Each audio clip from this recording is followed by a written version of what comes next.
তৈরি করার জন্য এখানে একটা গামলার মধ্যে আটা, ময়দা, সুজি এক বাটি করে নিয়ে নিয়েছি। নিয়ে এবারে সব কিছুর সঙ্গে মিশিয়ে নিয়ে অল্প অল্প করে জল দিয়ে ভালো করে একটা নরম ডো বানিয়ে নিতে হবে। তবে ডোটা করার সময় খুব নরম করলে হবে না, আটার যে রুটি হয় তার থেকে একটু শক্ত মতো হবে। এটা আধ ঘন্টার জন্য এইবারে রেস্টে রেখে দিচ্ছি।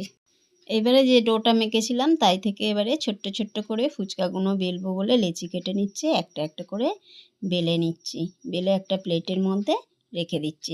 গরম তেল করে নিয়ে কড়া বসিয়ে গরম তেল করে নিয়ে তারপরে ফুচকাগুলো আস্তে আস্তে তেলটা গরম হয়ে গেলে একে একে করে কড়ার মধ্যে ছেড়ে দেব।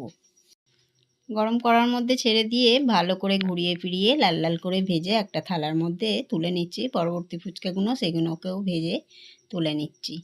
দেখতেই পাচ্ছ বন্ধুরা, ফুচকা এখানে রেডি হয়ে গেছে। ভিডিও ভালো লাগলে লাইক করে দিও, চ্যানেলটাকে সাবস্ক্রাইব করে দিও।